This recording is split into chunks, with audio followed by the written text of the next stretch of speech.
कैसे हो आप सभी? होप सो आप सभी अच्छे होंगे। तो जिन भी बच्चों ने यूपीएसआई का एग्जाम दिया है, जिनका एग्जाम हो चुका है, होप सो आप सभी का एग्जाम बहुत अच्छा गया हो। चलिए आज बात करेंगे हम एग्जाम के बारे में कि एग्जाम की मेरिट क्या रहेगी, एग्जाम का पैटर्न कैसा था, कट ऑफ ऊपर जाएगी या नीचे जाएगी, कितने बच्चे सेलेक्ट करे जाएंगे, इन सभी के ऊपर बात करी जाएगी। और क्या क्या इसका मेन कॉज रहा है जिसके कारण कट ऑफ ऊपर जाएगी या जो कट ऑफ नीचे जाएगी, उन सभी के ऊपर बात करेंगे आज हम। अब सबसे पहली बात करूंगा मैं, जो चीज़ है, एक जो नई चीज़ आई है वो है पेपर का स्टैंडर्ड। पेपर का स्टैंडर्ड इतना ज़्यादा ईज़ी था, जी हाँ बिल्कुल इतना ईज़ी था। ये आप जो एग्ज़ाम देते हो ना एमटीएस का, उससे भी ख़त्म पेपर मान सकते हैं आप इसको। जबकि मैंने इससे पहली वीडियो जब बताई थी, जब इसका नोटिस लेकर आया था मैं यूपीएसआई का, तब मैंने बताया था कि पेपर का स्टैंडर्ड ज़्यादा ऊपर नहीं जाएगा, नॉर्मल पेपर रहता है कोई बहुत, लेकिन ये उससे भी नीचे चला गया है नहीं? उससे भी नीचे चला गया है ये पेपर। और जो इनके कांस्टेबल के जो एग्ज़ाम होते हैं उसमें जो क्वेश्चंस होते हैं उसका उसके लेवल से भी इनका इस पेपर का एसआई पेपर का लेवल बोल सकते हैं कि कम था, बहुत कम था उससे लेवल का, है ना? तो एक ये रीज़न रहेगा पेपर का कट ऑफ ऊपर जाने का, कि पेपर बहुत ज़्यादा ईज़ी आया है, बहुत ईज़ी पेपर था, इसलिए कट ऑफ का ऊपर जाना नॉर्मल सी बात है कि कट ऑफ ऊपर जाएगी। और दूसरी बात ये है कि टाइम मैनेजमेंट। टाइम मैनेजमेंट से मतलब है टाइम इशू का। टाइम इशू का बिल्कुल, जैसे कि पेपर में पहले होता था कि 120 क्वेश्चन है आपके जो, और 2 घंटे मिलते हैं आपको, तो ये गोला आप भरते हो, इस गोले को टिक करने में इसको टाइम लगता है ना? तो काफ़ी बच्चों के क्वेश्चन रह जाते थे, कोई मैथ का कुछ क्वेश्चन छोड़ के आ जाता है, कोई जीके छोड़ के आ जाता है। लेकिन इस वाले पेपर में ऐसा कोई इश्यू नहीं रहा, क्योंकि पेपर इतना ईज़ी था। इनफैक्ट जब आप मैथ के 40 क्वेश्चन होते हैं इसमें, मतलब हर सब्जेक्ट के 40 क्वेश्चन होते हैं, रीजनिंग के भी 40 क्वेश्चन होते हैं। जब आप देखते हो मैथ में, तो मैथ में पता चला है पेपर को, जब मैंने चारों शिफ्ट देखी, तो हर शिफ्ट की बात है ये, हर शिफ्ट की बात है, हर शिफ्ट में कम से कम 10 क्वेश्चन है रीजनिंग के मैथ सेक्शन में, तो मैथ के तो 30 ही क्वेश्चन रह गए। इतना रीजनिंग का पोर्शन बढ़ा दिया गया है, जहाँ पे रीजनिंग में बच्चों की गलती नहीं होती है और सबसे जल्दी उसको कर लेते हैं लोग कम टाइम के अंदर ही, है ना? तो टाइम की बाउंडेशन जो थी, जिसका प्रेशर पड़ता है जो टाइम का, जो कि टाइम कैलकुलेट, जो भी टाइम को मैनेज कर पाता है वो प्रैक्टिस से कर पाता है, उसमें मैथ की प्रैक्टिस जरूरी होती है ना? अब इसमें पेपर में ऐसा कुछ छोड़ा नहीं गया कि जहाँ पे टाइम मैनेजमेंट के साथ भी बच्चा कुछ कर ले, जो सही पढ़ रहा हो काफी टाइम से, बहुत अच्छे से प्रैक्टिस की हो, जिसने मैथ में अच्छे अच्छे क्वेश्चन लगाए हों, तो उससे अब कोई मैटर नहीं करता, क्योंकि जो 2-3 महीने पहले पढ़ा होगा ठीक से, बहुत नॉर्मल सा पढ़ा होगा, या पहले से तैयारी छोड़ के दोबारा पढ़ने बैठा होगा, तो उसके लिए बहुत ही नॉर्मल सी चीज़ थी ये। बहुत नॉर्मल क्वेश्चन थे ये 30, अगर मैं मानूँ तो 10 हटा दो रीजनिंग के। तो इस वजह से, तो ये भी एक कट ऑफ का हाई रहने का एक चांस है बिल्कुल, इस वजह से भी कट ऑफ ऊपर जाएगी। और टोटल मैं अगर कहूँ कि सीधा सीधा ये बोल सकते हैं कि जिन भी बच्चों ने हार्ड वर्क किया है उनको कुछ खास फायदा नहीं मिलेगा, लेकिन हाँ, जो 2 या 3 महीने पहले से पढ़ने बैठे हैं या 4 महीने से पहले पढ़ने बैठे हैं अपनी वैकेंसी के लिए, इसके लिए यूपीएसआई के एग्जाम के लिए, उनको बेनिफिट जरूर मिला होगा अगर वे ठीक विद्यार्थी हैं, क्योंकि पेपर का स्टैंडर्ड खत्म है बिल्कुल लो। चलिए एक नज़र में वैकेंसी पे डाल लेते हैं कि वैकेंसी कितनी कितनी थी और कितने कितने बच्चे सेलेक्ट होंगे इसके अंदर, है ना? आइए बात कर लेते हैं वैकेंसी की। अगर मैं टोटल वैकेंसी की बात करूँ तो 4,543 वैकेंसी थी, ठीक है? अब इनमें से इसमें जो है 14 लाख विद्यार्थियों ने पेपर दिया, है ना? 14 लाख विद्यार्थियों ने पेपर दिया।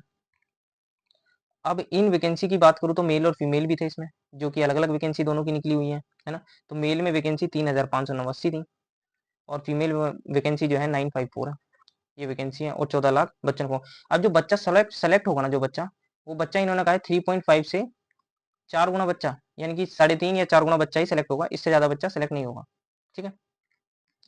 एक तो वैकेंसी बहुत ज्यादा कम है, ऊपर से बच्चे ज्यादा है ना? बच्चे ज्यादा हैं। और तीसरी चीज ये है कि पेपर बिल्कुल डाउन है।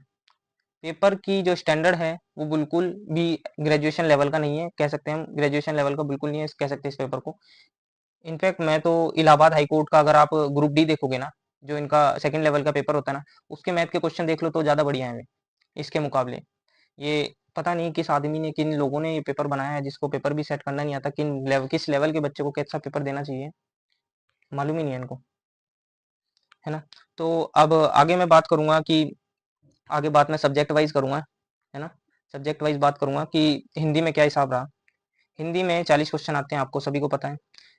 जो बच्चों के रिव्यू आए हैं सब बोल रहे हैं 35 प्लस ठीक होंगे, हो सकता है इससे कम हो, पर मेरा मानना है कि भीड़ जितनी है, हर बच्चा, ये 4,543 ही वैकेंसी है सिर्फ, ठीक है? और 35 प्लस जैसा पेपर है ना, बिल्कुल भी गलत नहीं है, आराम से सही किए जा सकते हैं।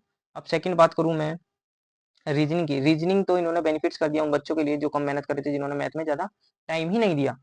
उनको क्या है, 40 की जगह उनके लिए क्वेश्चन हो गए 50 रीजनिंग के, क्योंकि 10 मैथ में आ गए उनके लिए, है ना। और 50 में से लगभग 45 या 46 मान लो, या 42 से 45 के बीच मान लो, ये सही होंगे उनके, क्योंकि बहुत ही रेयर क्वेश्चन गलत होते हैं इसमें रीजनिंग में ना, बहुत कम। और जो बच्चे पढ़ रहे हैं, जो ठीक बच्चे हैं, उनसे तो गलत होने का वांदा ही नहीं है, वो गलत कर ही नहीं सकते इस चीज़ को ना, ठीक है। और अगर अगर मैं दूसरे सब्जेक्ट की और अगले सब्जेक्ट की बात करूँ, अब बात करता हूँ जीएस की।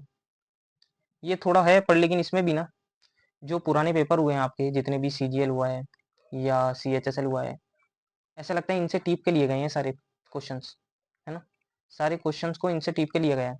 सब ऐसे ऐसे क्वेश्चंस पूछे गए हैं जितने, जो कि रिवाइज्ड हैं, पहले से पेपर में पूछे गए हैं, लगातार जो पूछते आ रहे हैं, रेलवे में पूछा गया हो या किसी और में पूछा गया हो, वहां से क्वेश्चन को लिया गया। और जो बच्चा 3-4 साल से तैयारी कर रहे हैं जीके, तो उनको प्रैक्टिस कर करके हो ही गया होगा, है ना। तो अनुमानित है कि रीजनिंग में भी, मतलब जीएस में भी 30 प्लस क्वेश्चन कहीं नहीं जाते आपके, है ना। 30 प्लस क्वेश्चन कहीं नहीं जाते आपके, आराम से सही हो सकते हैं, और सही हो भी जाएंगे। अब लास्ट सब्जेक्ट मैथ रह गया, जिसमें 30 क्वेश्चन है, क्योंकि 10 तो इन्होंने पहले ही फ्री फंड में रीजनिंग में दे दिए हैं आपको। यहाँ पे भी बच्चों का मानना है कि 25 प्लस तो रहेंगे 25 प्लस ही रहेंगे, बहुत बच्चों के होंगे 25 प्लस, इनफैक्ट 30 ही रहेंगे लगभग सबके। फुल स्कोर होगा मैथ में, कोई कहने वाली बात नहीं है इसमें। अब मैं बात करूँ कि फाइनल कैटेगरी वाइज की क्या क्या रह सकता है, जो कि मेरा अनुमान है, जिस तरह मैं समझ सकता हूँ। जो भी बच्चे अगर 160 क्वेश्चनों में से 130 क्वेश्चन प्लस कर रहे हैं, तो वो मेरिट के अंदर है मेरे ख्याल से, मेरी जहाँ तक उम्मीद है यूआर की, है ना। और ओबीसी का इतना ही दो चार क्वेश्चन ऊपर नीचे कर लीजिए आप, इतना ही कट ऑफ रहेगा आपका, 128 से 130, इसका ऊपर जाएगा, 130 से ऊपर जाएगा जनरल का थोड़ा, और ये 128 से 130 के बीच रहेगा ओबीसी। ऐसे ही आप थोड़ा बहुत ऊपर नीचे रहता रहेगा। लेकिन अगर मैं नंबर वाइज बात करूँ, तो यूआर की बात करूँ, तो मेरे ख्याल से 355 कुछ रहेगा स्कोर, ऐसा रहना चाहिए, है ना। और ओबीसी की बात मैं करूँ, तो लगभग ये भी 350 प्लस ही रहेगा, ठीक है। और ईडब्ल्यूएस, इसमें तो वैकेंसी इतनी कम है, 422 कुछ वैकेंसी हैं, मैं गलत हो सकता हूँ, 422 ना हो, लेकिन 400 प्लस ही वैकेंसी है इसमें सिर्फ, है ना, ठीक। और ईडब्ल्यूएस में तो 345 स्कोर रहेगा लगभग।